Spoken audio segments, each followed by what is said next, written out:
Yeah, it I don't know, don't take this the wrong way, but knocks you off the pedestal. You know, like executive chef of Alinea. And Simon is just hanging out explaining this dish, which is exactly what I want. There's no pedestal.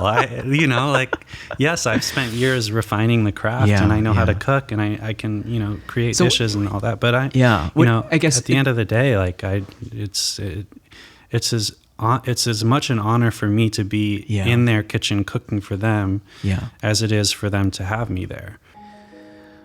I Am Consciously Curious, a podcast for those that are searching for meaning and fulfillment in their lives.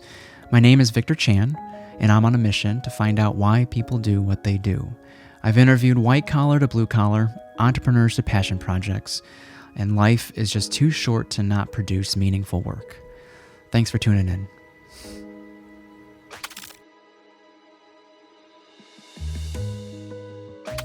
Test.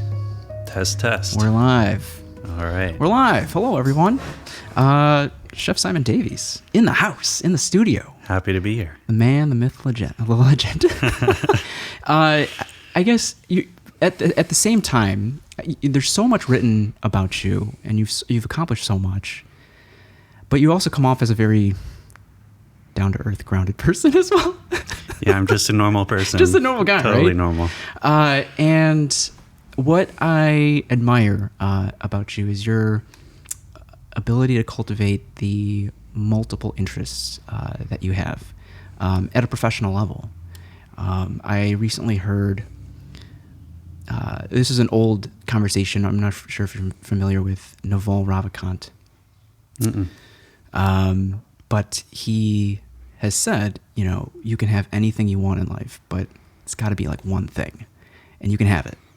And I think many people, where they go wrong is maybe one, they haven't identified what they want, or two, they have so many interests that they're kind of a jack of all trades. And I guess there's no right or wrong answer. It's whatever you end up being happy with.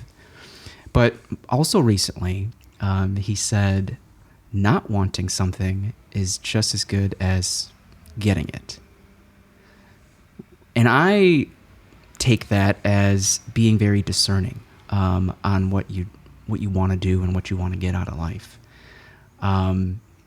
Multiple articles have stated that you did not initially want to, pursue the culinary pursuit. I guess if you were to rewind the clock, when did you start becoming intentional or discerning about your curiosities and things that bring you joy per se? In any subject matter? Yeah, it doesn't have to be the kitchen. Oh gosh, I think even before music, right? I think it was almost before memory even has formed for me. I think I was very fortunate to grow up in a very artistic family. My mom was is a music teacher. My dad was in the sciences, so kind of got this bridge between the two, coming from both sides. But because my mom is a music teacher, there was a lot of emphasis on music and the arts from a very young age. And I think that was introduced to me as, even a baby, going to sit in the back of the music halls with her rehearsals for the orchestra. Oh, wow. Was it high school then, or was it, what ages is she teaching? So she started teaching all ages. Okay. She's an oboe player, a little bit of piano, so she taught both. Amazing oboe player, went to the Royal Academy of Music in London, played for some very, very high caliber famous symphonies and operas and etc. But I would remember sitting at the back of the hall when she was in orchestra rehearsing and getting to kind of sit by the percussion in the back, because the percussions are always in the back of the orchestra. So you're looking kind of at the back at the conductor, directly at the conductor, I'm behind of it. Yeah. So from a very young age, just being immersed in that, and that was kind of my first passion, dedication, whatever you want to call it. It was music, because I think I was so enthralled in it from such a young age, and maybe perhaps because I was sitting by the percussion, I wanted to play the drums. So, Okay. So that's kind of the first, the first interest that I really remember. Did they get you a drum kit at an early age? Drum kit started with orchestral percussion. So started with more classical introduction to drumming. Then that was definitely pushed by my mom. And I think I wanted to do more of like the rock and roll. Yeah, right. Push back a little bit. But there was an agreement that we would do both. Started drumming, really enjoyed it, thought that's where I was going to go. But it's always been some kind of artistic endeavor, whether it's music or photography or cooking. I think they're all very intertwined in a way. Yeah. Were there any extracurricular courses in maybe high school, if not earlier, that fostered any of these? High school, we had an amazing choir program that I was a part of. So in high school, for a long time, I thought I was going to go that route. Singing? Singing. Oh. Musical theater, primarily. Oh. The program was very exceptional. We did like Les Miserables as my senior year. Okay. I was Javert. And so that's really the direction I thought I was going in high school. Okay. Some kind of music. I also was very interested in film and photography, so I was kind of bouncing between the two, trying to figure out which one I wanted to do. Can you remember what the inspo was for film and photography? Was it maybe a teacher or a class or movies? Or? I can't put something specific on it. Yeah. I think I was just... And maybe it was just living in California, the idea of Hollywood, and but I just really loved the idea of composing images, whether they're still or motion. Yeah, that's definitely my favorite is capturing a moment in time, and if you can combine that with, and every moment's important, I guess, but meaningful moments to maybe the people that you're capturing, there's like a cherry on top to that. And then, I think something about holding or like seeing the world through a frame kind of forces you to look at it differently. And depending on the camera, especially if it's film, slow down for sure. For sure. And appreciate what you are looking at. California, though, and Redding specifically. I've only been there once. Redding, yeah, I'm surprised you haven't been there. I was looking up just hikes in that area, and Oneonta Gorge was a good one.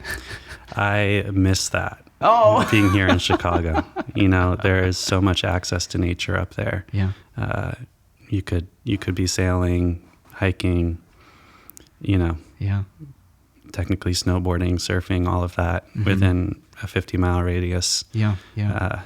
Caving, all of it is just right there. It's an incredible place. Did you find a way to obtain a camera? I had a camera in high school, and then I kept it. I moved to Portland, Oregon after high school, and this was after I realized I wanted to start cooking, which we can talk about more. But in order to move to Chicago ultimately 2 years later, part of that was selling that camera to have enough money to do that. So it was a nice camera. It was not a very nice camera, but anything helped. I came here and I needed a little. There's a lot of money lessons in survive. that. In the, I don't know, in the sense of you had to make a choice. Yeah. Right. And if this was going to help you get to the next stage in your pursuit, it is what it is. Yeah, absolutely. Lessons in letting go. Yeah, and the intention was, if I want to get back into it, hopefully I can make enough money in this move to find one again, and that ended up happening, but much later. So in your hangouts, maybe I'm guessing in high school, you became that person that would make the late night snacks. Yeah. So basically, how cooking came to be was I really liked to party with my friends in high school, and so in order to make a little bit of extra money, I took on a job at 16 washing dishes at a diner. Okay. And that was just, to fuel the other things that I wanted to do, pay for, a new cymbal on my drum kit, or go out with friends or whatever it may be. I started to get very curious about, I've always been curious about cooking in the kitchen, and I've always been involved in it in some capacity. My parents by no means are exceptional cooks, but they made a lot of our meals at home. We ate at home all the time. So I was always a part of that, and I was always involved in that, especially like baking and making cakes and things like that. My mom was very into that. So I've always had that curiosity, but it was never realized as something that I really wanted to do at that point. So I started to get curious as I was washing dishes, as I would get caught up on the dishes, what else can I be doing here instead of just standing around? So they gave me some prep projects, the chef on the line, break down bell peppers. This is how you do it. This is how you slice tomatoes, diner food. And eventually that turned into, okay, let me show you a little bit more on the line, a little bit of breakfast cookery, a little bit of this, a little bit of that.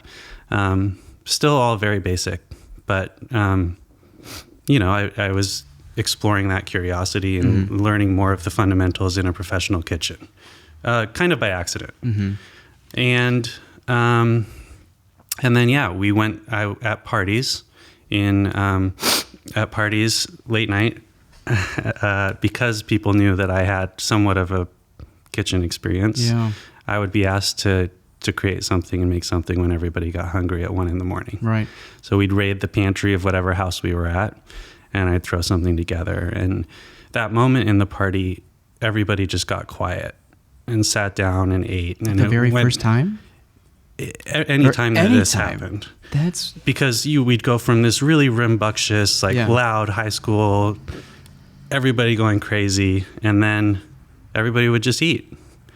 And I think that's an experience that happens when people eat in general, especially when they're enjoying good food.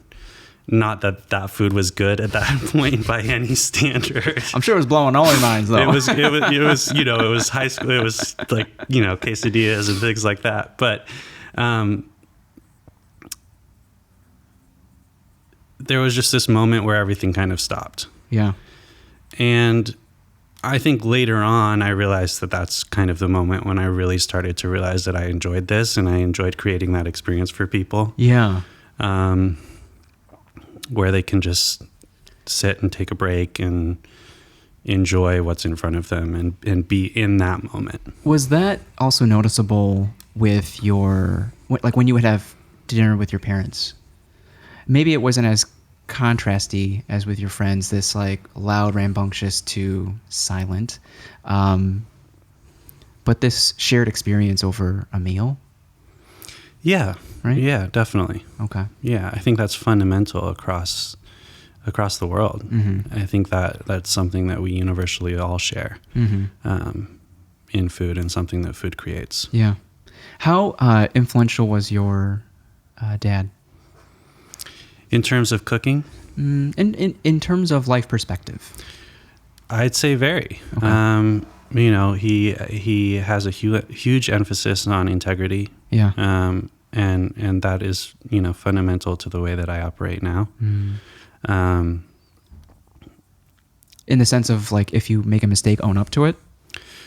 Yeah, I think integrity in general, just honoring your word. Okay. So whether you make a mistake and owning up to it, or whether you're just honoring your commitment to yourself or to others, I think that was instilled in me from a very young age. Okay. Also, he is,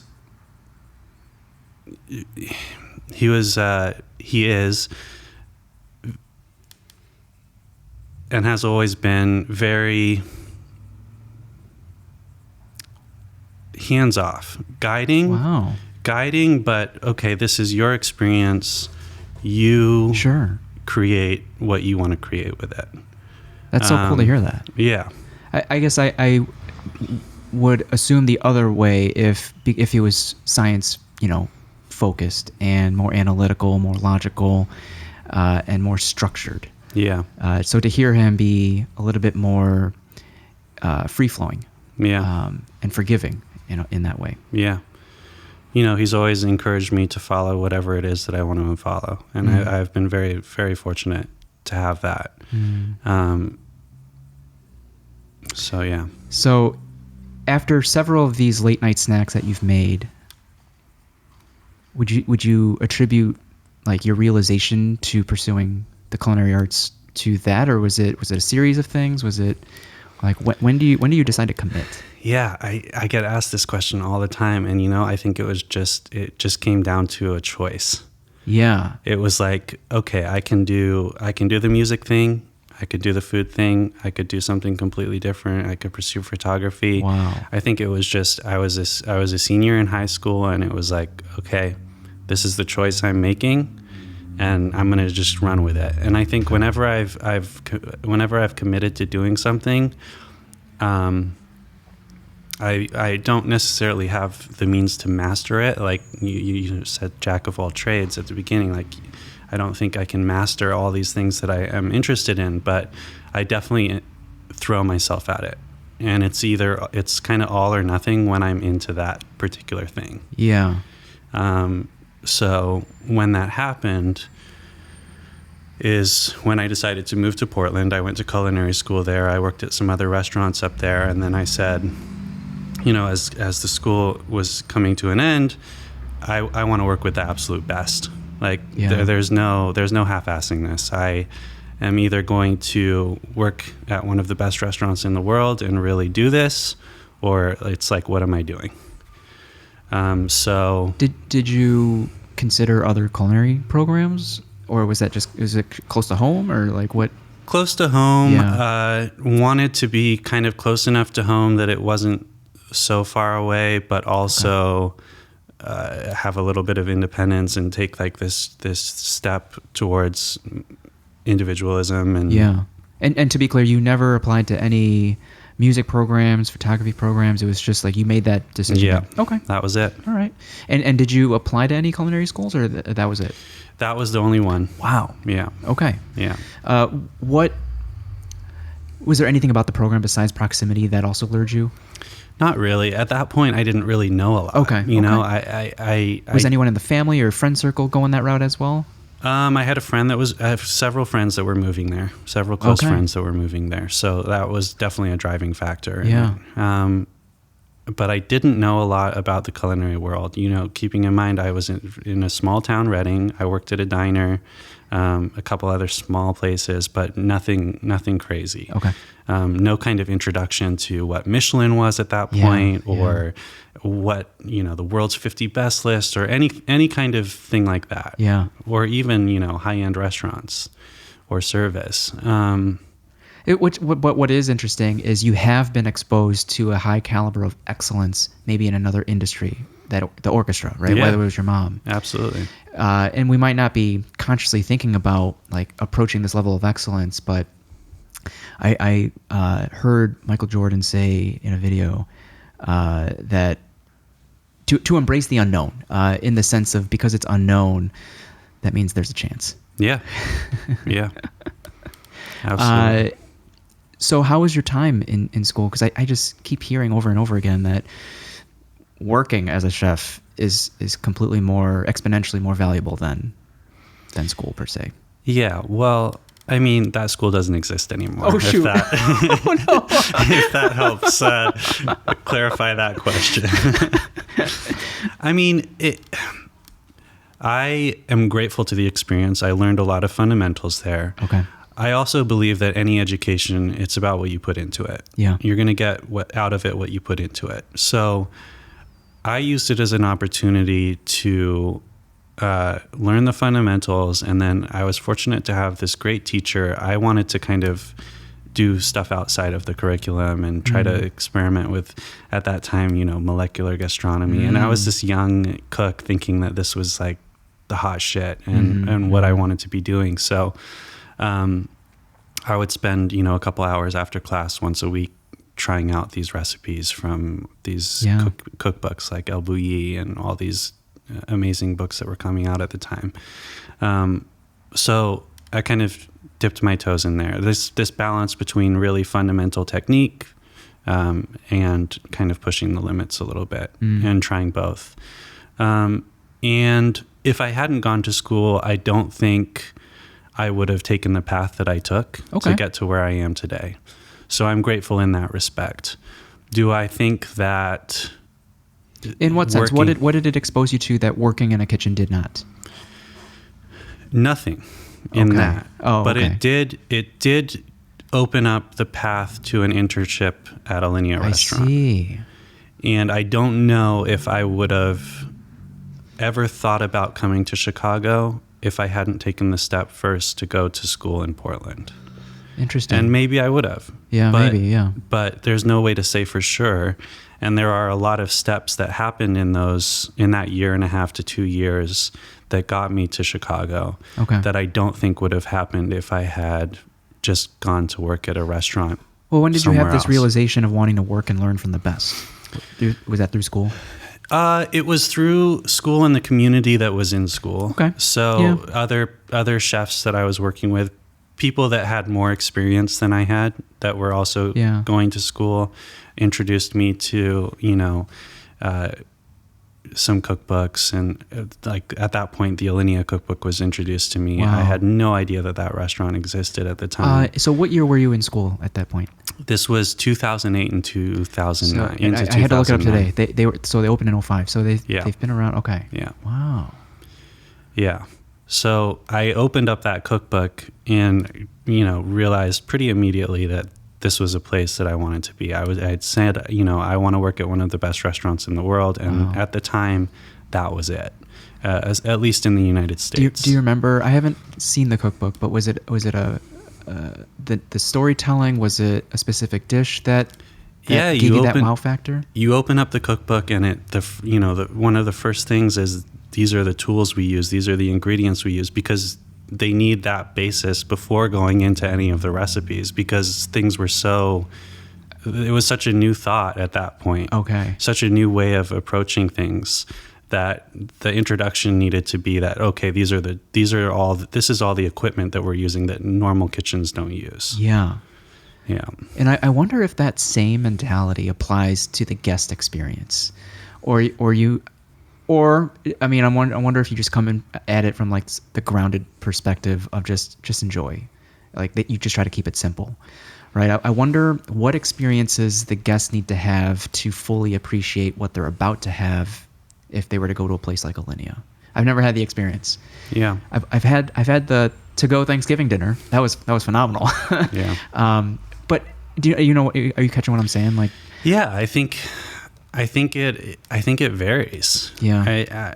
I think some people go into it with a lot of knowledge of what it is, and some people go into it with very little knowledge of what it is. There's no right or wrong. And I don't think there's a right or wrong at all. I don't think there's a right or wrong at all in approaching any dining experience with knowledge or not. You sit down and either you like it or you don't.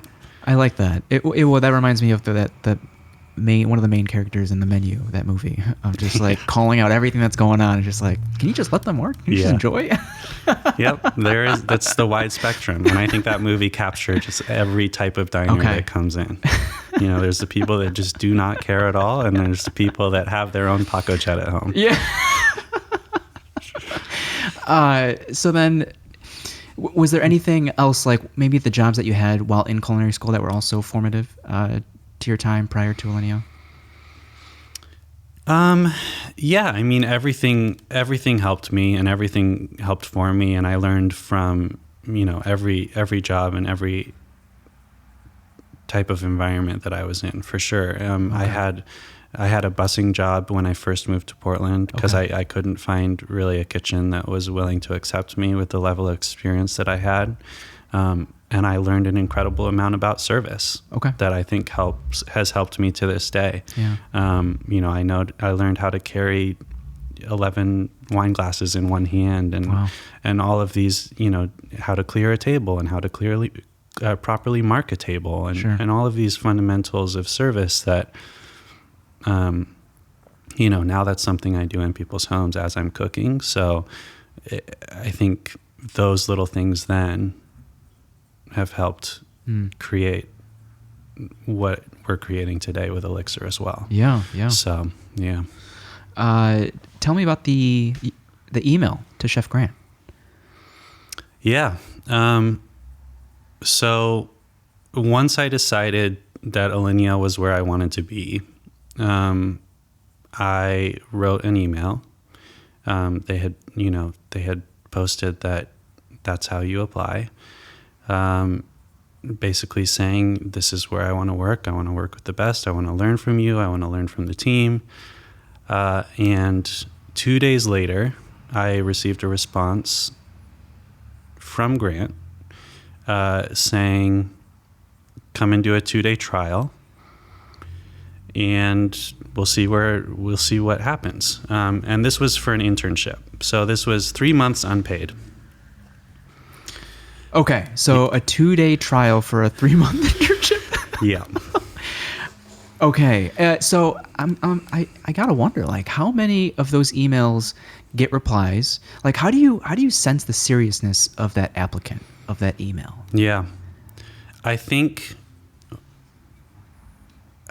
I don't know what it was like at the time, but I think most of those emails get replies. Okay.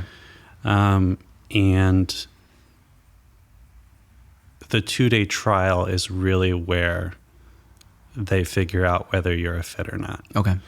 Because somebody can have a lot of experience and not be the right fit for that restaurant. Mm. And somebody can have no experience and be the perfect fit for that restaurant. Somebody can have a lot of experience and be the perfect fit for that restaurant. Mm. So I think it's more about, I think it's more about getting the person there and seeing how they operate in that environment. Yeah. Well, anyone can say they want it, and I think the 2-day, like what I've heard over and over again is literally just throwing people into the fire.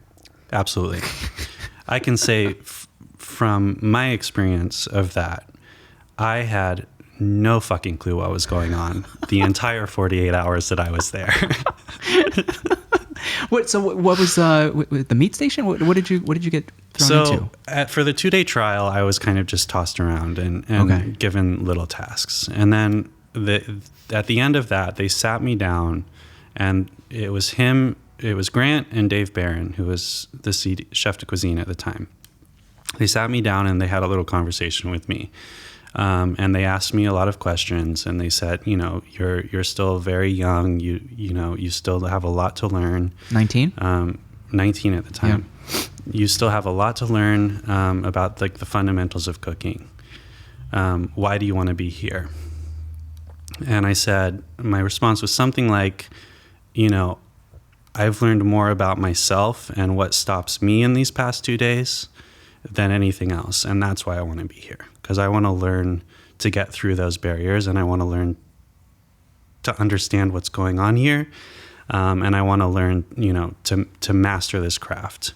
I can teach myself the fundamentals. I can learn the fundamentals as I go. I want to really be challenged, and I want to really be pushed beyond what I think I'm capable of. Mm-hmm. And just being here these past 2 days, that's what I see here. So they said, okay, you can come back. So went back, sold everything I could to afford to move here, and try to survive for 3 months without being paid. And at this point, you finished culinary school? I had finished culinary school, and this was the internship. This was the last step of graduating. So with this program, you do the 1.5 year long classes, and then you do a 3-month internship. I see. Somewhere. So they kind of had a relationship with Alinea, or were there... No relationship. Oh, okay. Nobody from the school had ever gone there. Wow. You could kind of pick wherever you wanted to go. Oh. And, the agreement was you fill out like a weekly report and they sign it. They're willing to do that? A place like Alinea is willing to do that? Yeah, you hand them the paper that's filled out and they sign it. Okay. When you say all in, did you even have a backup plan if that didn't pan out? No. That's awesome. Right. I didn't have any money. I found a furnished room on Craigslist. Yeah. Unseen. Hadn't met the the roommate or anything like that. Fortunately, things worked out great. He's could have gone weird real wonderful, fast. wonderful guy, still a great friend. Okay, good. But found it's just a couple of blocks away from Alinea. Nice. So moved here just completely, just throwing it all at it. Thought I was only going to spend 3 months here, and thought I was only going to spend 3 months at that restaurant. I didn't think that it would go beyond that at all. During the 48 hours, the 2-day trial period, who was overseeing your work? Was it any member of the team? Was it specifically the CDC? Kind of everybody. That's great. Yeah. So it's like a fit for the culture as well. Yeah. And I would work on, I was basically paired with a chef de partie who ran a station. Okay.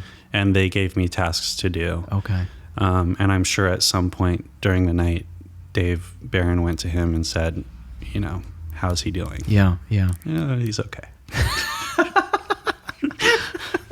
Running around like a chicken. What? Yeah. So if you had these conversations, what would they say that they noticed? Was it work ethic? Was it personality? Was it culture fit? Was it the willingness to learn? What was that? Dave told me multiple times that it was the conversation at the end of the night. Oh, wow. For him. Because, I think what you're looking for from somebody is their willingness to be pushed and commit to something. You can teach someone how to cook. You can teach someone the technique. You can teach somebody how to work a station. But I don't think you can't teach that kind of, that drive that hunger, and that. Yeah, exactly. Okay. How fast or slow did the 3 months go for you? Fast and slow. Yeah. Looking back on it, it went very fast. Time's funny like that. At the time, it felt like an eternity. It was long hours. It was grueling. It was extremely tough. I was still very green, so I definitely got, the end of the stick a lot of the times. Sure. Like just in terms of, I was doing a lot of the monotonous and easy tasks, which is great because you learn how to do those things very fast. But at the time, it felt like an eternity, for sure. In the sense of, was this this arrogance of like, I'm ready for more? Like, why can't I do more? No, I don't think I ever really felt that. It was more the opposite for me. Like, I always felt like probably an imposter syndrome type situation where it was like, I don't know why I'm here. Like, well, I mean, I'm sure you being surrounded by that level of commitment, discipline, and excellence, you see what I think you see a path. You see a path if you are willing to commit to this process of what you could actually be involved in. Yeah, I think that's really all it is it comes down to commitment and dedication. There are a lot of things that can stop someone from being successful in that environment. Yeah, and there are a lot of reasons to walk away from it. Yeah. But if you're committed to it and you're willing to push through in the face of those circumstances, there is definitely a path and an opportunity to accomplish what you want to accomplish. And I think that applies to life in general. Yeah. Were you able to gain multiple perspectives to the same dish despite how mundane or simple that dish was, or your role it was? So like there's a saying in my head that I try to remind myself of, to seek novelty in the mundane. And so when one thing becomes like monotonous and boring, do you remind yourself like, well, try to look at it from a different perspective, and maybe it's not so boring at this point, or like, how can I do it faster? How can I do it better? Yeah. I think that discipline was so instilled at me from that restaurant of there is always a faster, more efficient, better way of doing this. Yeah. That I don't think there was anything that was ever necessarily monotonous. Okay. It could be monotonous, maybe in a different environment. Yeah. But there is such an emphasis put on how can we do this better? How can we do this differently? How can, down to picking the herbs or peeling the shellfish or breaking down ducks. And we would play games when I started to move up, and I was a sous chef at the restaurant, and the executive chef or the chef de cuisine was Matthew Chaucer at the time. Absolutely incredible cook that I learned a lot from. Relentless, but absolutely incredible. We would race and break down who could break down. You're gamifying it. Yeah, who could break down squab the fastest? Who could break down short ribs the fastest, et cetera, et cetera.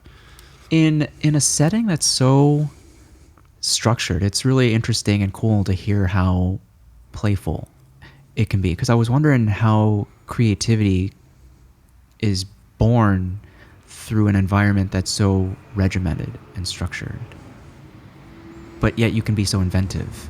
Yeah. Does that happen in or out of the kitchen time? Because every move, it's so, in these Michelin kitchens, it's so quiet, it's so pure, and it's so intentional. From an outsider's perspective, it doesn't seem like there's a lot of room to be inventive per se, but obviously correct me if I'm wrong. Yeah, I think it depends where you're at on the totem pole. Okay. So it's very regimented when the recipe is established and the dish is on the menu. This is how you do it. Or, there's room for creativity in how you do it if there's a better way. But essentially, this is how you do it. This is the recipe down to the gram. And that's it.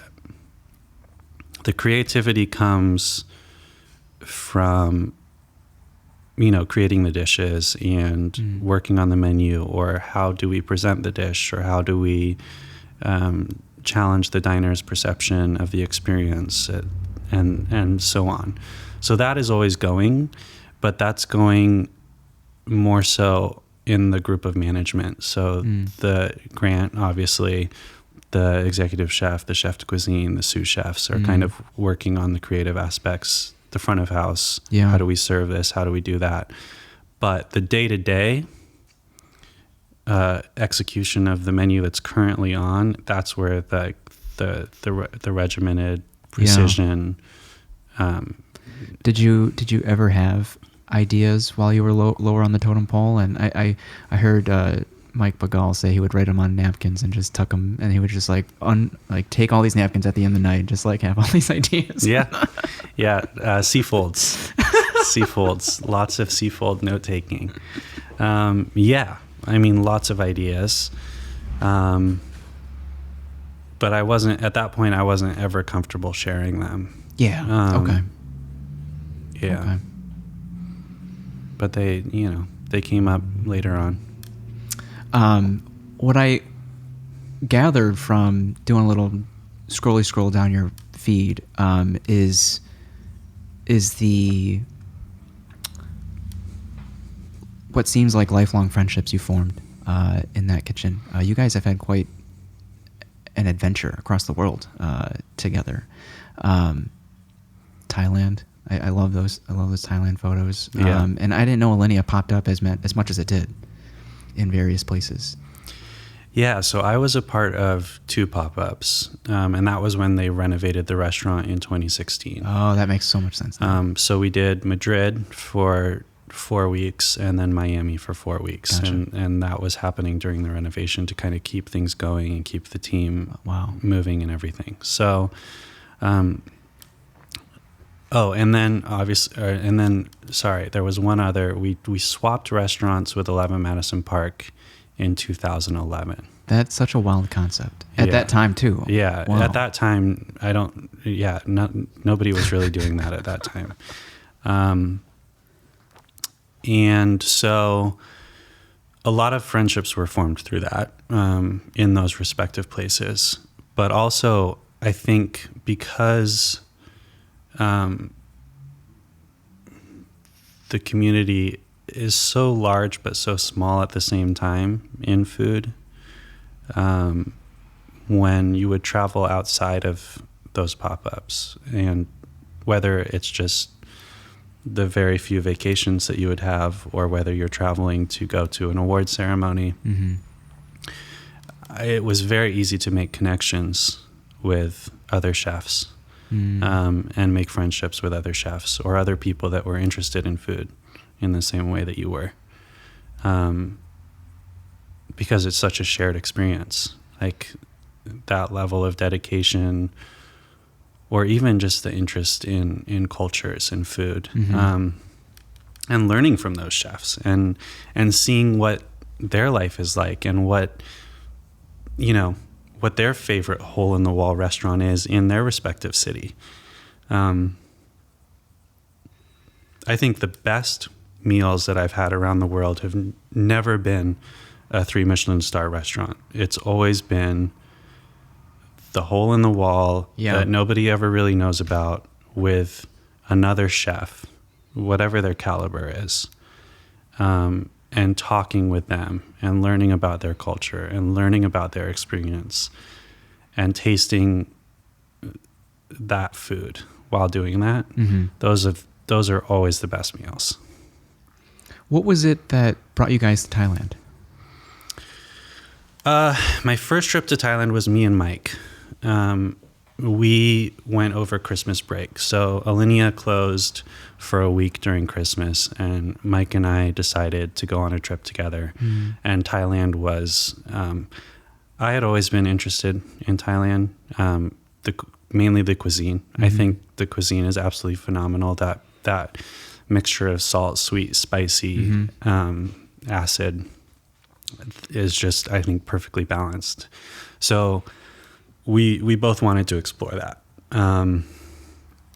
And that was it. That was the first trip. We spent a week and a half there. It was very much so a personal trip, but kind of just exploring. Yeah. Oh, okay. Personal trip, but obviously deep rooted in learning about food and dining as many great places as we could. Yeah. Was that before or after Chef's Table came out? That was before. That would have been 2015, I think. Okay. Yeah. Okay. I haven't watched every episode. It's hard for me to. The only two were Grant's episode and then Guggen's episode. Only because Chef Zubair has been on. Yeah. Yeah. And then I saw you guys experience Guggen as well. Yeah. Yeah, we went there. That was that same trip. Okay. And we went to Les Deux, and Chef Tan, who has now become an extremely close friend of mine, showed us around, and I've been back a couple times since then, and always get together with him. And yeah. So was it maybe through this trip that you realized that, like, one day, like, I think I read in an article that, like, you wanted to just cook kind of hole in the wall type food too? I've kind of always wanted that. Yeah. Like I said earlier, Diner days. I only thought, I only thought I was going to be at Alinea for 3 months. I never expected to spend 11 years there. It kind of just happened. And, I've never really wanted to cook full-time that type of food, that fine dining. I've always wanted to have a more casual experience, and more approachable. And that's a large part of how Ilixr has kind of turned into what it is today. It's given me and the team the flexibility to do both, and do both on our terms. Yeah. If you were to reflect, what part of Alinea do you feel like kept you there? I know you're grateful for it all. If I were to guess, I know that this position, like, as you keep getting promoted, is a very sought after position. That could be one perspective, or this validation from maybe Grant, of, like, you're killing it, like you deserve this, like, we need you here. Yeah, certainly both of those things play a large factor in it. I think you also get, as uncomfortable of an environment it is by nature, you also get very comfortable. You know, this is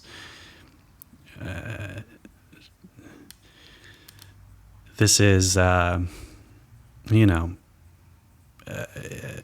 what's familiar. This is, you know, and as you start to move up and you kind of, this is an opportunity to learn more. This is an opportunity to grow. This is an opportunity to push myself. Like, as you know, when you're a sous chef, you start to manage things. You start to get an opportunity to handle some of the more delicate prep projects. And then, you know, as you become the chef de cuisine, then you get to create menu items, and you're very like hands-on in the creative process and every step. And then I think, you know, finally you reach the top and you spend a little bit of time there. And I think the next thing by nature is just to do your own thing. So yeah. And through that journey, how many times or how many people have you seen, you know, become executive chef and then even move on to do their own thing afterwards? From that specific restaurant? 4. Yeah. During my time to the time that I left, there was Dave Barron, Matthew Chaucer, Mike Begale, and myself. Okay. So there was a path. There was multiple paths that were present to you. Yeah. Yeah. Okay. Yeah, I've never heard it like that. It's very interesting. Like, despite new and welcome challenges, there's this level of comfort. But I get this sense that, like, comfort, like, in the sense of like it's holding you back or something, or like stopping you from the next thing, like from exploring.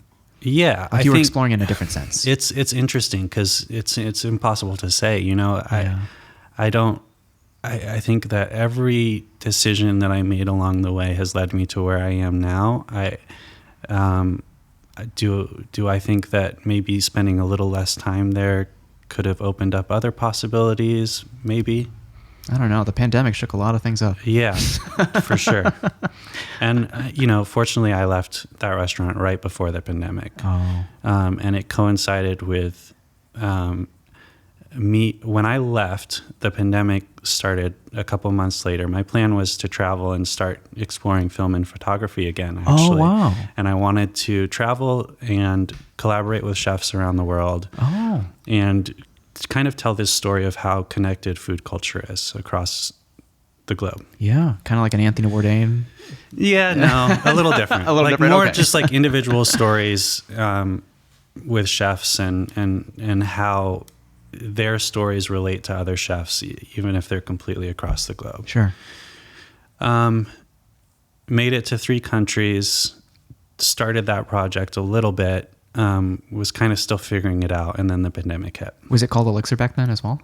So Ilixr was started as an LLC so that I could do consulting. Okay. It was basically just started as soon as I left Alinea without knowing what it was going to be.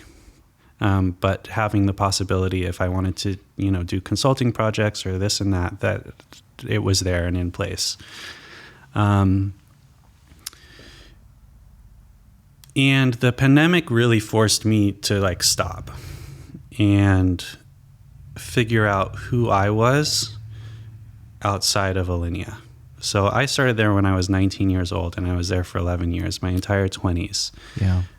And so much of my identity was wrapped up with that restaurant. I was there almost every day for 12 to 16 hours a day. And despite all the validation for your hard work, you still kind of feel lost if you don't know yourself, or you come to terms with like, who actually am I? I knew who I was, but I was also, you know, I was also the executive chef of Alinea.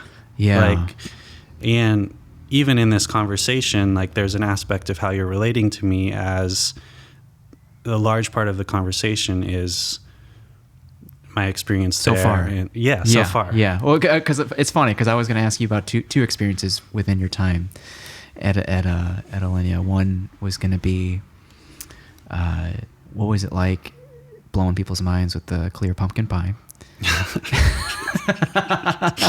Oh man, what a I saw that. I'm like, what? That's amazing. What a divisive little bite that was. So it was love-hate? Oh, yeah. Oh, wow. It was, it went very viral online, and people either loved it or hated it. Okay. And, I think the important thing to remember is the context of the dish. It's like, one, it was this big, tiny. It looked bigger than that on the photo. Yeah, tiny little one bite. Oh. Just a little pre-dessert on the menu. It wasn't like a whole slice of pie. Oh, okay. And, in the context of the menu, it made sense.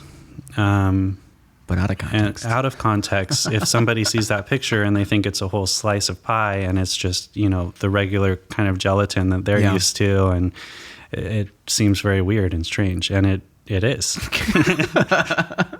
I would rather have a traditional pumpkin pie too. Yeah. Okay.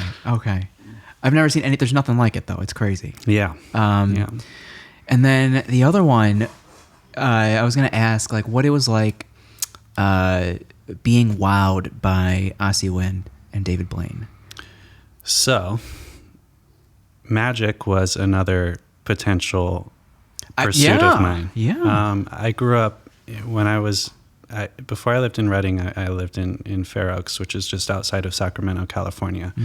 And one of the houses I lived in with my dad was a couple blocks away from a magic store. And this was like when I was probably 6 to 10. Okay. And I got very into going to that magic store every weekend when I went to my dad's, and got like a new little magic trick every week, and got very into magic. And at that time, David Blaine's first like movies came out where he was just doing street magic. I think it was actually called Street Magic. And it blew my mind. Yeah. Absolutely blew my mind. And then I watched every special that he did over the years, like freezing himself in the ice and all of that. So to have the opportunity to cook for him was a very full circle moment for me, because I feel like the experience that Alinea created at the time was very magical in a way. So to have the opportunity to create something magical for him was pretty cool. And they, came back at the end of the night and were very complimentary. And you said Asi Win, I think, probably a lesser known magician in terms of the general public, but probably equally, if not much more skilled than David Blaine. Yeah. When it comes to sleight of hand and mentalism. They came back and did 2 hours straight of magic for the team at the end of the night. And it was absolutely astounding. I can't imagine they get their minds blown pretty often. Yeah. Right? And which makes me think of like when you hold yourself to such a high standard, it can almost take the joy out of life if you live your life like that at all times, and to let yourself be vulnerable enough for maybe spontaneity or for magic to just take place. Yeah. And it's very cool to see this mutual admiration and respect for each other's craft. Yeah, at the end of the day, I think magic is just something you haven't seen before and something that you're not really familiar with, and you can't really quantify or make sense of. Yeah. So, there's so many levels of like hospitality. Yeah. Yeah. Yeah, I think, again, like music, food, magic, art, I think they're all just intertwined in terms of they create a lot of the same emotions. Yeah. I wonder if each, like the three executive chefs before you, like, and yourself, like each had like a legacy. I doubt the pumpkin pie was your legacy, but like, the balloon for Mike, right? Yeah. So like, I wonder if someone, like each person left a mark. Yeah, I think everybody left a mark. I think it's impossible not to. Okay. I think that mark is multifaceted. You could quantify it as a dish, like the balloon, or you could quantify it as, I remember one of the things that I appreciated most about Dave was his willingness to mentor, and really just put his hand around you and speak to you with compassion and understanding of where you're at, not just where he thinks you should be or where he is, but really appreciate, that you're still learning and be there. And he was there from the very beginning for you. Yeah. Yeah. Okay. Yeah. Wow. Okay. I really appreciate that. What countries did you make it to after you left Alinea, before the pandemic happened? Yeah. So first I went to India. Okay. Wow. I'm a Krug ambassador chef. Krug okay, champagne. Hold on. I saw that. I was like, wait, what is going on here? So how did that happen? Was it because of your experience at Alinea that led to that? Okay. Alinea led to that. Wow. So went to India with them, spent 2 weeks there exploring India, drinking Krug, dining on the street, dining in fine dining restaurants. But champagne left and right. Champagne just... So much champagne. That's an interesting juxtaposition. Yeah. And I think that's also a juxtaposition that I'm very into. I like going to QXY with a bottle of Krug. I think that's one of my favorite things. And so yes, it's a juxtaposition, but it's a juxtaposition that I think is the perfect pairing. Yeah. So yeah, definitely, and it was just a great experience. We got to see some things that you wouldn't get to normally see as just a regular tourist. We got to go to a farm in Samode, where the family there cooked us a home cooked meal in the middle of the farm, just kind of using the ingredients that they had there. Was this southern, southeast, southwest? Samode is just north of Jaipur, so more kind of central. Oh, okay. A little bit north. Okay, gotcha. Yeah. And when this was in the planning process, were there several countries to pick from, or they were just we already booked your ticket? That was it. Oh. Yeah. So it was based. They have this thing called the single ingredient. So every year they come out with a new single ingredient. That year it was onion. And every year they go to a different country based around that single ingredient.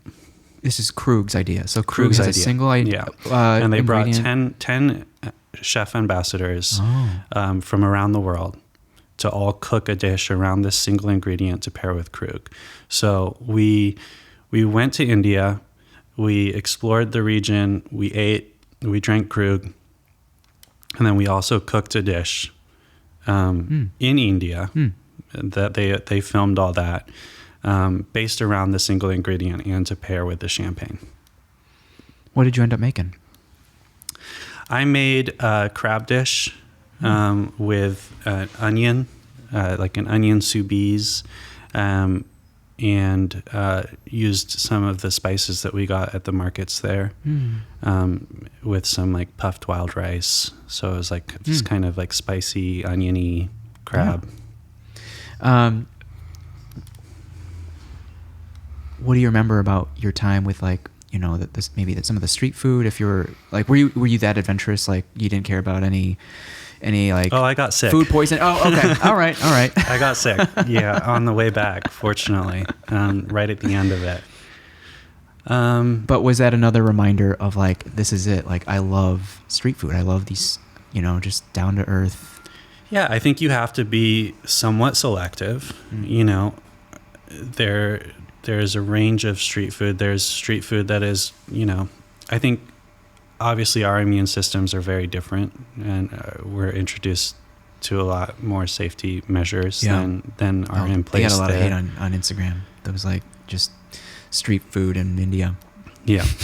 Yeah. So you have to be selective. Okay. Otherwise you could get really, really sick. Okay.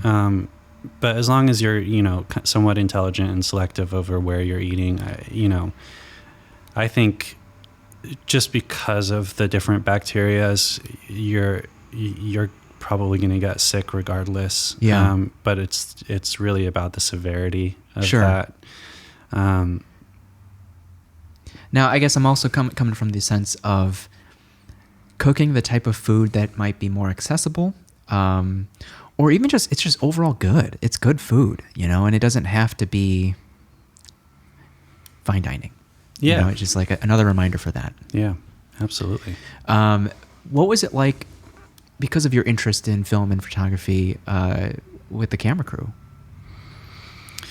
I'm always looking. And, right? I'm always seeing what they're doing and everything. How many people did it take to execute that? Yeah. They had a full team. I mean, they had a nice setup. They had RE lights and everything. Like it was very well done.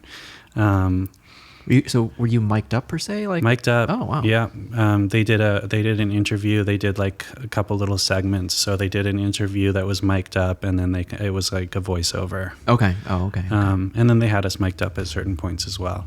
But they filmed the whole trip, so it wasn't only us making the dish. They also filmed the various aspects of where we were going, what we were eating. All of that as well. Was there ever a long form kind of documentary put out? I think the longest form was like 3 minutes. It was mostly all for social media. So much potential. Yeah, so they split it into every chef had their own video. Okay. And then they had kind of a longer form overall arching view of the whole trip. Okay. Tell me if I'm missing anything, but as the pandemic was becoming more real, and I first learned about the pandemic through Talk. And their research of noticing reservations being canceled, across Asia, and then migrating closer to the West. I first learned about it in India. Okay. I was sitting. This was actually January still. Okay. Of 2020. Yeah, no, February. Okay. The beginning of February. Okay. First week of February, and I was sitting in the hotel room, and I got a It's ironic. I got a notification for a Netflix show that just came out, or a documentary. I can't remember, but it was something about what the world would look like if the next pandemic or whatever. Oh. And the very next notification under that was sweeping pandemic and it was, I have a photo of it still, of the two that just popped up simultaneously. And then on our way back, we had a layover. I think it was in Doha, and everybody in the airport was wearing masks. By choice, or the airport was kind of enforcing it? By at choice. that point? Okay. And we were the only ones like off the plane that weren't wearing masks. Sure. And I was like, okay, maybe we should go pick up some masks. Sure. And we did. And and that was my first experience of it. And then I went on another trip to Sydney late February. Wow. To do a four hands dinner with my friend Nellie Robinson, who has a restaurant in Sydney. And when I was there was when the news about Tom Hanks came out. I don't know. He got COVID in Australia. Was he hospitalized? Oh, okay. So that was like, okay, time, maybe to go home. And at the end of that trip, I went home and was home for like a week. And then beginning of March was when everything really started to shut down. Oh, wow. Yeah. But you were on your own already, right? At that point. I had left the restaurant. Yeah, I was on my own for about 3 months then. I was still kind of figuring out what I wanted to do, and that these kind of trips were the first kind of exploratory. Yeah. So you were already kind of in the mindset of doing a deeper dive as to what Simon wants to do. Yeah. And this kind of accelerates that as well. So what did you end up doing as lockdown was becoming more real? Some consulting here and there. And I started to explore the idea of starting a YouTube channel, and like doing cooking demonstrations from home. And I did a couple videos and didn't really enjoy it as much as I thought I was going to. So just kind of like hopping back and forth. And then as things started to open back up, 2021, slowly, a couple people asked me to do dinners in their homes that weren't really comfortable with going back to restaurants, but wanted that experience. So I said yes, and really enjoyed that. And originally that's what the business model of what Ilixr was turning into was formed around, was just these small, intimate, in-home dinners. Yeah. Was it hard to procure any of the, because it's all inclusive, right? The dinnerware, the plates, the linen. Yeah, so we provide everything for the experience. So it started off very small, six person dinners. So it was all self-funded from the beginning, and it started off with 6 plates of this and 6 forks and 6 knives, and trying to find all these little artisan things. And then as the events kind of grew, we would purchase what we needed for that event. And still are to this day. Yeah. Wait, so is this at your home? Like where are you stocking all this, this stuff? So I started off in a small private kitchen in a warehouse of kitchens. So kind of like a ghost kitchen. Okay. So the kitchen is fully licensed, and you just get your own equipment and move it in there. And the storage was all on site there. Okay. And now we have a storage unit as well, a big storage unit. So we can do massive events now, and have glassware to sustain those events. Not massive, but 200-person events. Yeah. And if we need to do larger events, we have resources to access that as well. But now it's all in storage. Next step is we're starting to look for a space of our own, and this will be a warehouse to facilitate storage and a kitchen and all the other operations that we have planned. But not necessarily a full-blown restaurant. No restaurant. Okay. No. That's so interesting. Sometimes like I hear it come full circle, right? Like the mobility, there's like it's a means to an end. Because I recently had Motor Shucker on, Mobile Oyster Bar. Yeah. And they just announced like a 5-day residency at Easy Does It. Yeah. Because I think they need 3 days in order to order the volume of oysters that they're ordering, and the 3 days would be 3 different locations. So to lug around all that equipment, it makes you want a home. Yeah. But it's not like you're homeless. That warehouse is the home, and it's just like, but there's something about being in people's homes or hosting a private event that's different for you that you enjoy more of than people coming to you. Yes, I think there's several reasons why I enjoy it more. I think it allows myself and the team more flexibility and a better lifestyle ultimately. Obviously, that's not the case for me right now because I'm an entrepreneur and this is year 4 of the business, and I'm working all the time. But I'm working on something that I really love and something that I really believe in, and that is for me and for the people that ultimately work for Ilixr. So it feels very different than working at Alinea, for example, and getting up and doing that for somebody else. So there's flexibility in schedule. For example, if we want to take a week off, we can just shut the calendar off. Or if we have an opportunity to do an event somewhere else in the country or somewhere else in the world for that matter, we can shut the calendar off, and we can do that easily. With a restaurant, you're open. The type of personality that I am, I know I would want to be there all the time. Not only just at the beginning, but throughout, the margins are not as good. The private space allows us the opportunity to, because it's a private experience, and because people are paying for that experience, we can create better margins for what we're doing.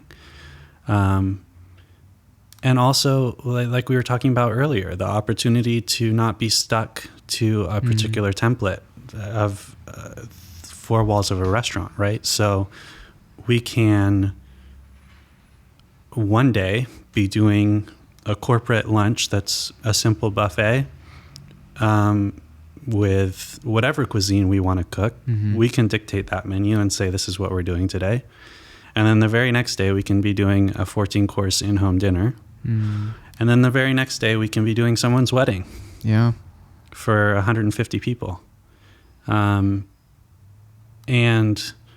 the opportunity to not only be creative with the food that we're doing, but be creative with the experiences that we're providing people and be a part of people's most special occasions, like last Saturday, a 75th birthday, that, was just her and her family in home. And the week before that, we had a wedding. Being able to create food for those experiences, I think, is so special. And so beyond what a restaurant is capable of. Yeah. And I think there's a gap in the catering space for what we're doing. I think bringing that kind of restaurant experience to the catering space, but also now the experience that we have doing events, there's not a lot of middle ground there. There's chefs that do private events that don't have a lot of experience doing private events, and there's caterers that do events that have a lot of experience doing events, but there's a way of catering that has been the same way for so long that nobody's really questioning it. And it's like the hot box cooking and, coming with the prepared meals. And I think we're like that middle ground where we're doing a little bit of both. Have you been able to get into a venue that initially has their preferred list of vendors that they want to work with? Yeah. Like any of the museums come to mind, and they're like, no, we only work with these catering companies. The museums are hard, and we're still working on that. What do you got to do to prove to them that you can handle this? Yeah, you essentially have to do an event there, and we haven't done any events at the museums yet. I think it's coming in the next year or two. Yeah, we're now, familiar and into a lot of the smaller event spaces, and we're on a few of those preferred lists. Preferred lists are funny. It's very political. Is it? Yeah. I hope I would think it's as simple, and I did wedding photography for a little bit, and I would think it's as simple as just wanting a smooth experience for the client. And this vendor previously has done a great job, so it's easy to refer them. Yeah. And I think you'll see we're a young business, right? We're only 4 years old. Yeah. But you'll go around and you'll see these preferred lists and you'll see the same names on almost all of them. And that's because they've been around for a long time and they've been in the event business for a long time, and they're very well networked into that business, which is something we're kind of just starting to do. This last year, we've started working with more planners. We've started cultivating those relationships. And that's something that I didn't really have the capacity for. It's all been steps, right? Yeah. So, the venues and the planners kind of dictate who those vendors are. Yeah.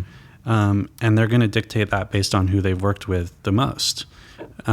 So companies like Paramount and the Boca Catering Group that have been around and doing this for a while kind of have the upper hand in that because they're very familiar with their services. So does it start with a client requesting for Ilixr? That's how it's been. Yeah. Okay. And now we have a network of planners that we're also working with. Nice. That will take us to the client if it's the right fit as well. We're also, with those events, we're also very selective in a way because we don't want to do too many of those events. We want to be able to also focus on the smaller dinners and the other things that we're doing. At this point, at least. As the team grows, that may change, and as the capacity, the workload, increases, absolutely. But right now we're just doing 7 to 8 weddings a year. That's a decent amount of weddings. Yeah, I guess it's a decent amount. That's decent. tell me about like your first couple like private dinners and what that felt like as you were more involved with service, in the sense of front of house, maybe bussing tables, maybe just being to meet them at the table and share the story of this current dish, as opposed to I can't imagine you would do that for every dish at Alinea. You know, it's like there's a different experience being a private dining chef now. Yeah, definitely. I love that interaction. I love being able to tell the story of the food myself. And I think the guest really appreciates that too, because, you know, that story can only be translated so well through somebody else.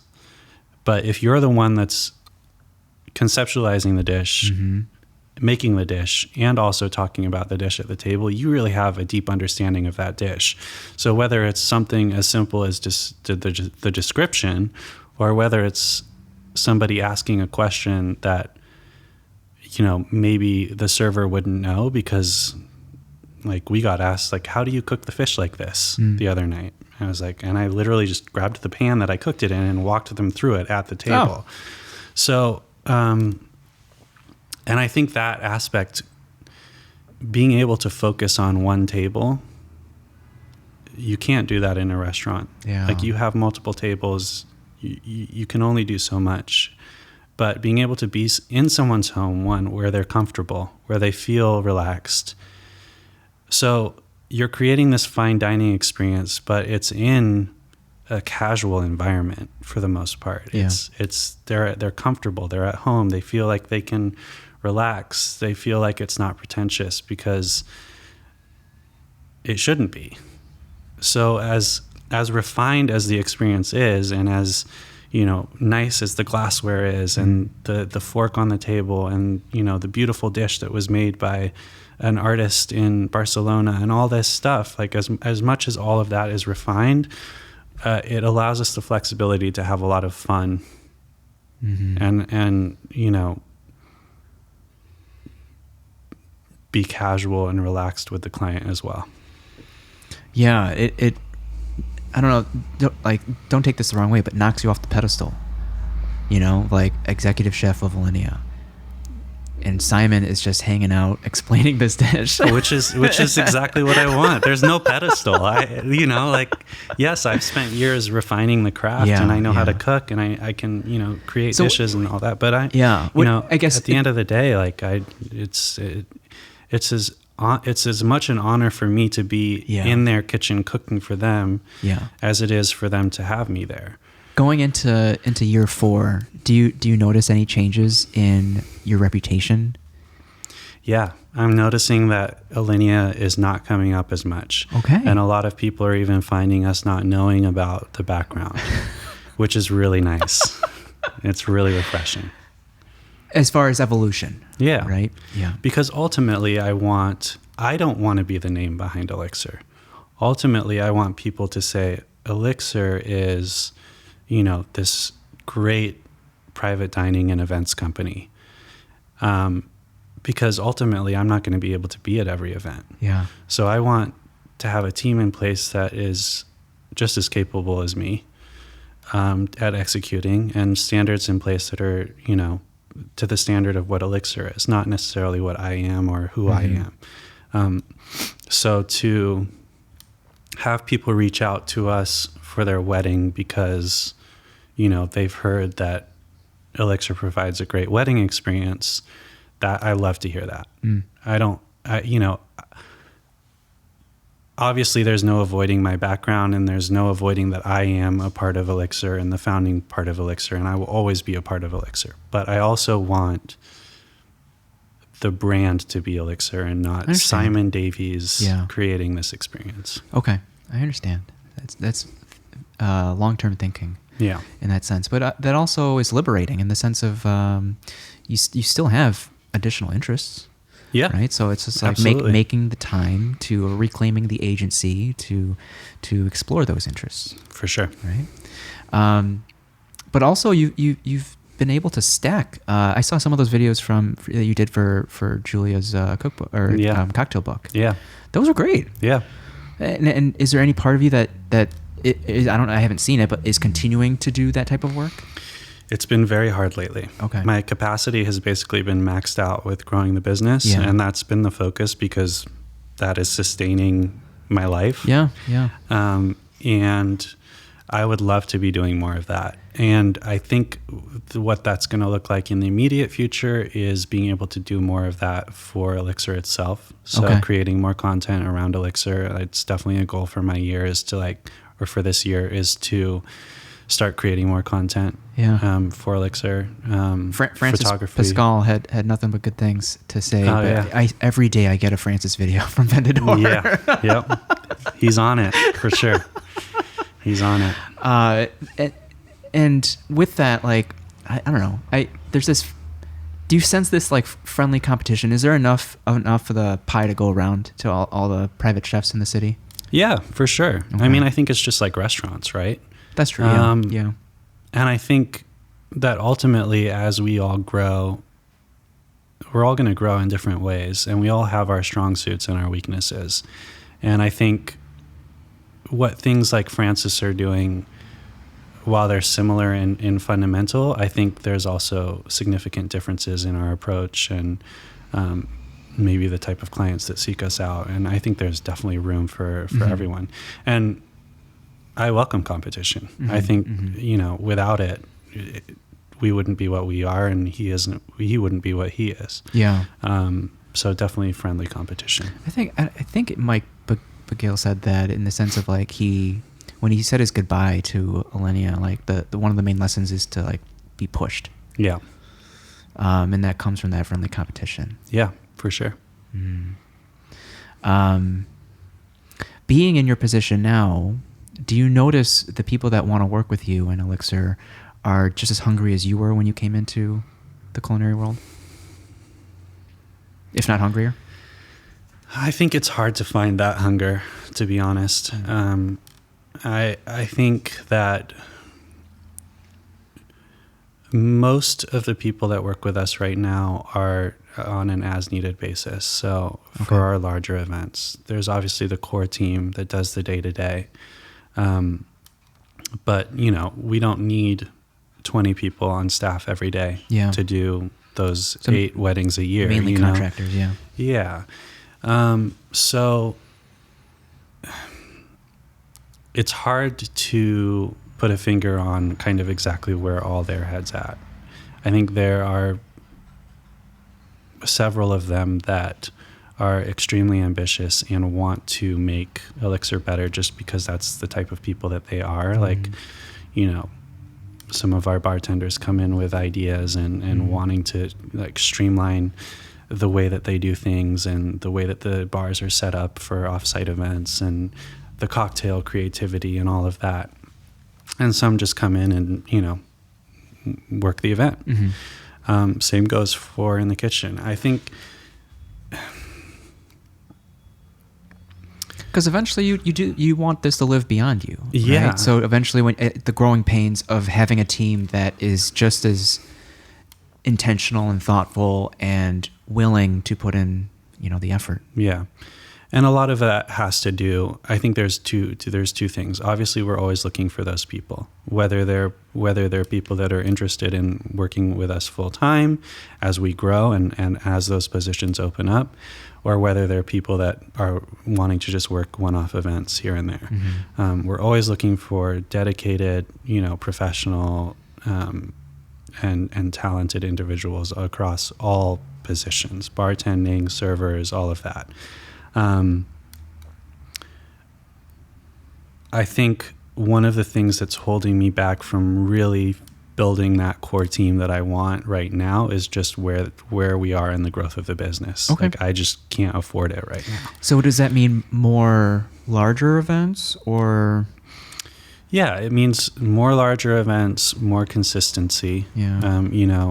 I think one of the struggles with the private dining and event space is there are always going to be those downtimes. So it means finding probably some more corporate clients that offer that consistency in those downtimes, and just it's kind of this weird place that we're in right now, where we're doing more events than we really have capacity to handle, right? At a reasonable rate, but we're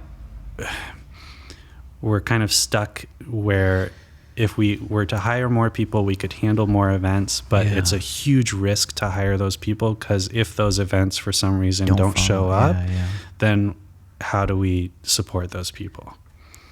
So that's kind of where we're at right now. Wow. And just figuring that out. That's the new creative challenge. It's interesting to like transition from, 5 years ago where the creative challenge was, how do I put this dish together, to now, okay, well, I know how to put the dish together, and we're putting the dishes together, but how do we structure this business? How do we make this make sense? How do we execute events? How do we load in? How do we load out efficiently? Like all these new ways of thinking creatively that are popping up, because this is all new. I'm sure. What about your collaboration with like Verve? Right. That's consistent in some sense. Right? Absolutely. Yeah. Okay. Yeah. Great partnership. We do a lot of events there privately, but also the pop-ups. And it's a lot of fun. I mean, obviously there's a lot of crossover in wine and food and what we do. What a cool also a juxtaposition. Yeah. Of, most recently Barolo, but Burgundy and Burgundy. Yeah. Yeah. Burgers and Burgundy. It's a lot of fun. That white truffle soft serve is insane. Yeah. We're doing a miso and pineapple caramel now that the white truffle has all been run through and the season is over, but next year. Are there any other opportunities to experience Ilixr outside of Burgers and Burgundy, outside of Verve? Not currently. Okay. That are not, that are not private dinners, etc. Yeah. But there definitely will be in the future. Were you at Krug? Come on, let's do it. Yeah. Well, we did one with them. 2021? No, 2022. Okay. We did a bubble bash with. I saw that. Yeah. Yeah. Big collaboration. That was fun. So we have some fun stuff in the works that will come up, but it's about finding that balance and figuring out what makes sense, for the sustainability of the business in the short term, so that we can do more of that in the long term. To, I guess, round out the conversation, I also noticed, just based on what little we've interacted today and on social media, is that it seems like you have a personal life. a little bit. And within any industry, but I guess particularly as demanding as the culinary industry, I guess what would you maybe say to your younger self, or someone who's currently pursuing excellence, on, would you have, and it's like obviously hindsight's 2020, but like, would you have wanted to spend more time cultivating a personal life is that even possible? Like while pursuing excellence? Yeah. I think that it's absolutely possible. I think, I wouldn't say that I've had like a incredibly social life in terms of, especially during my time at Alinea.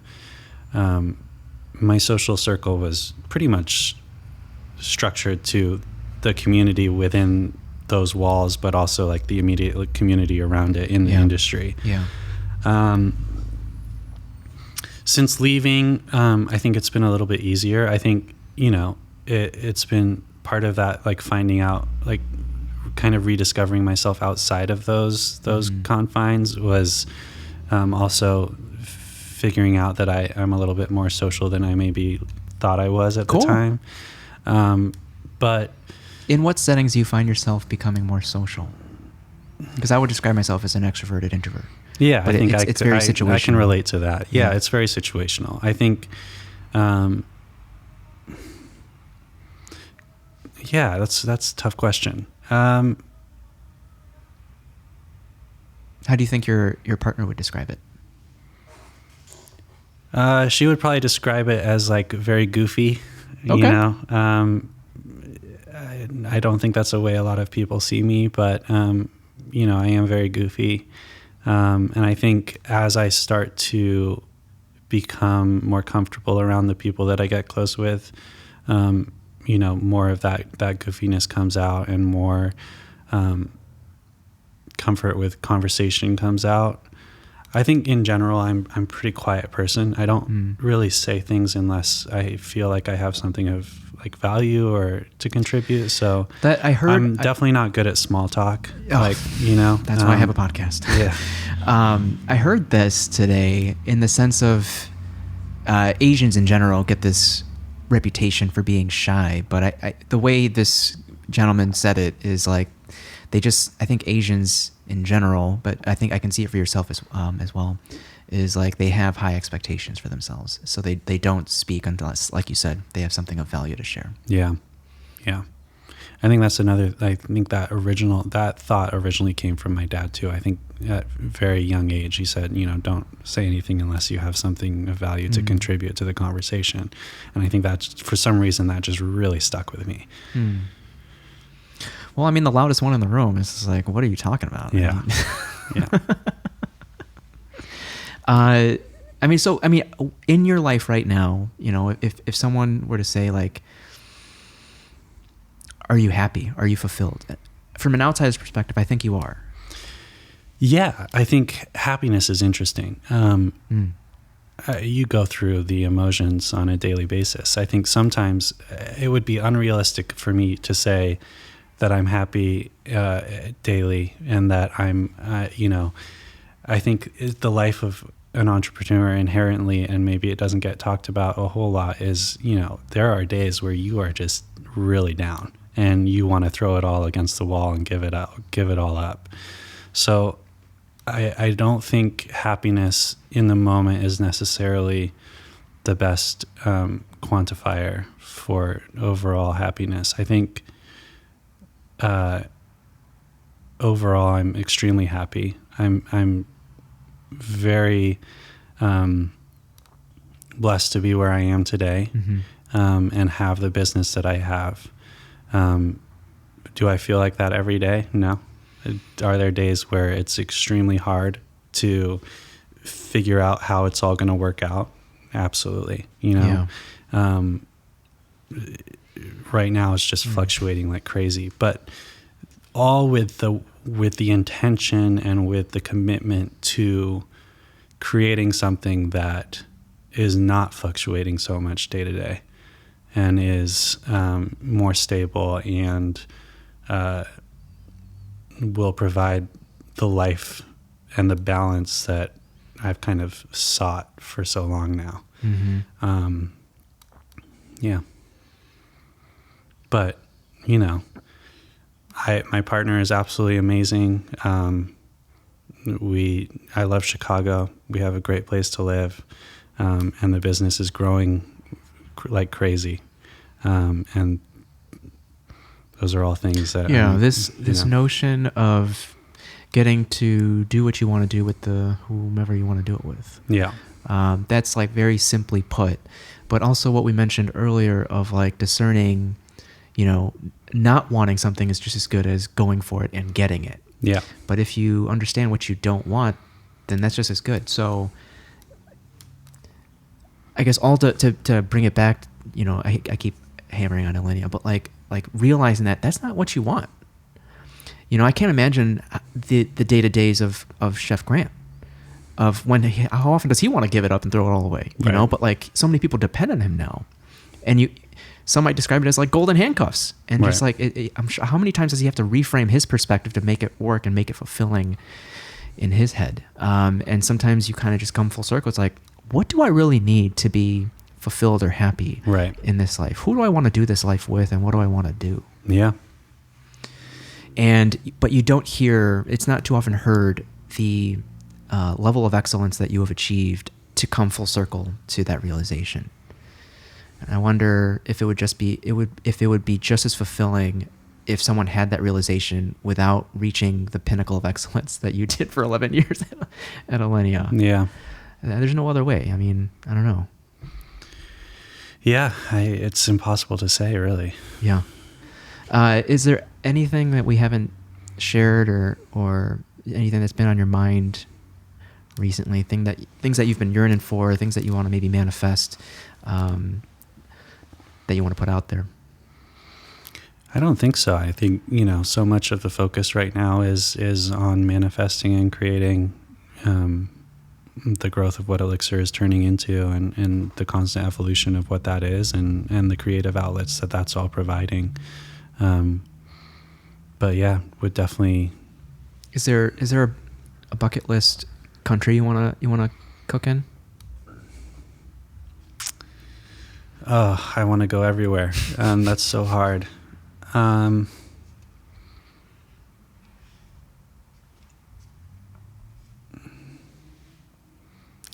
I'd like to explore more of Africa because I'm so unfamiliar with it, especially like the cuisines. That's definitely a big one.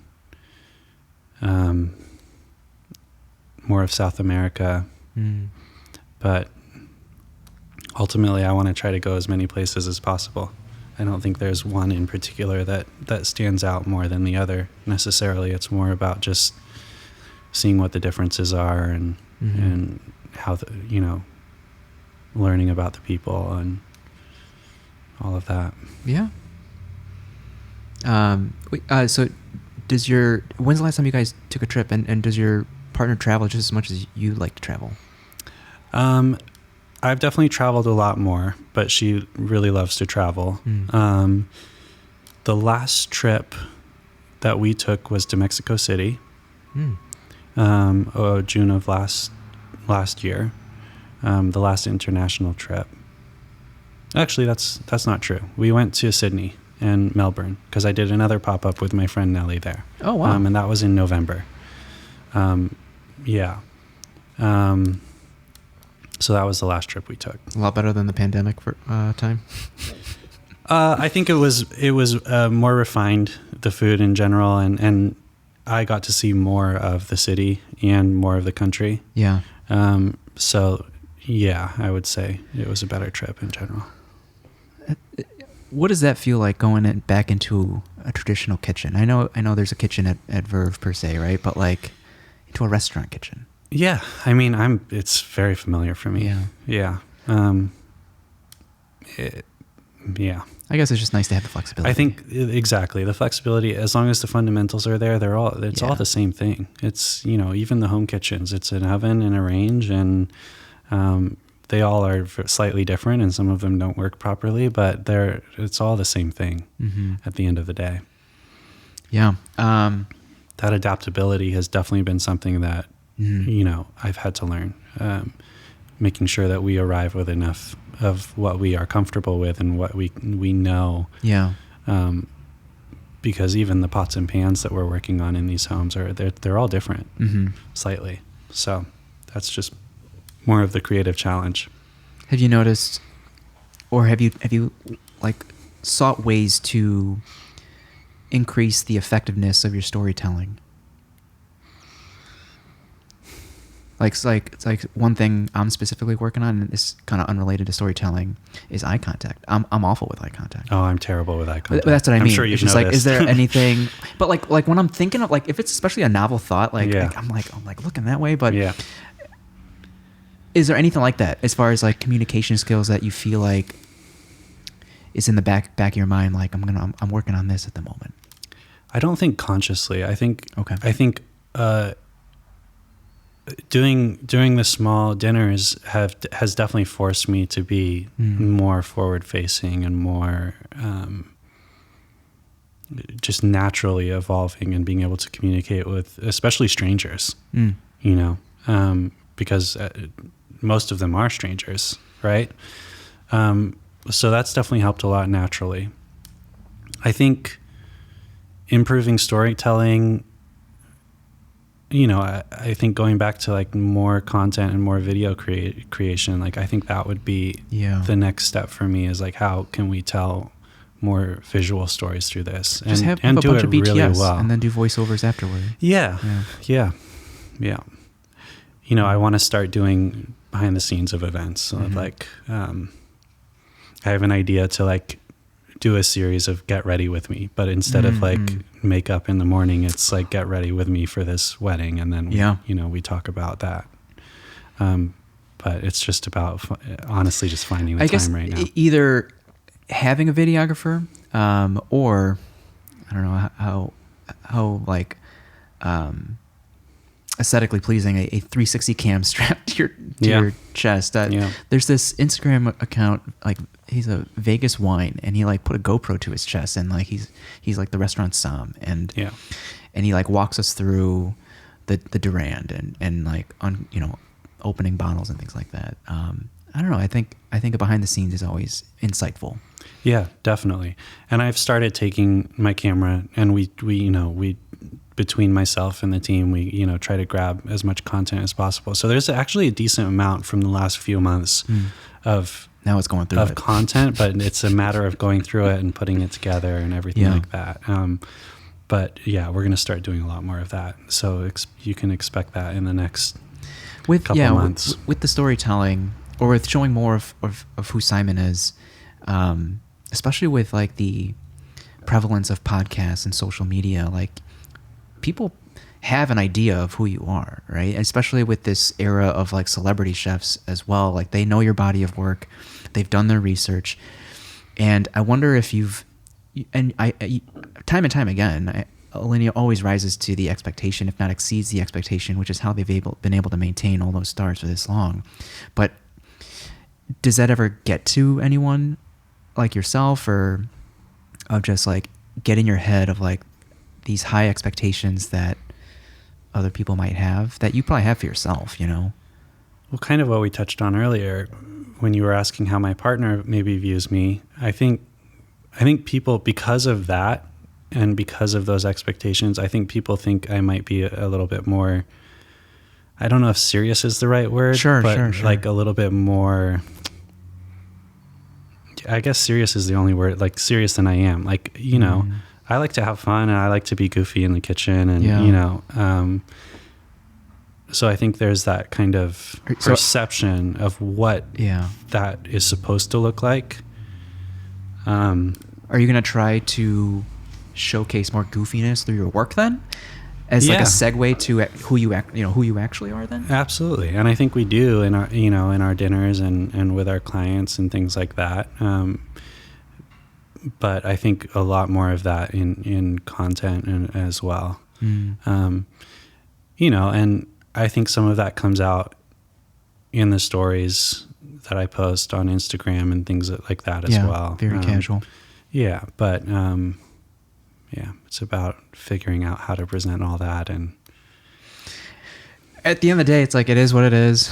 It's like, how much do you care about what people think about you? You know, like I waver on that. It's just like part of it is your livelihood, part of it's your business. Yeah. Part of it is like, I want to shut this off. Yeah. Yeah. I try not to care too much what people think about me. Like in terms of, I know who I am and I know what I'm out to do. You know, I think, all the other stuff it's their perception, and that's really a reflection of who they are, not anything to do with me. But I know where I stand in this life and what I'm committed to. Would you say that came after Alinea or through Alinea? I think I cared a lot more when I was at Alinea in terms of, because I wanted to be, reflective of the restaurant, and I wanted to be, you know, a leader in that restaurant in that respect. So I think I cared a lot more what people thought about me, but also what people thought about the restaurant. Like I was so invested in, if somebody wrote something bad about the restaurant, I would take it so personally. Sure.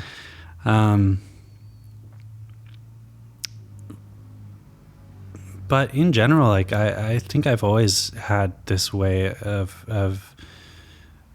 thinking, I think really when I was younger, I really cared. Yeah. Like in high school and as an adolescent, like I really cared what people thought about me, and I was really self-conscious.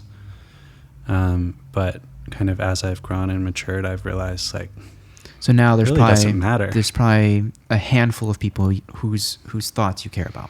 Oh yeah. Oh yeah. Definitely. And that, I think that comes, I think previous guests have said this, like that comes from reclaiming your authenticity or fully exploring who you are to your core.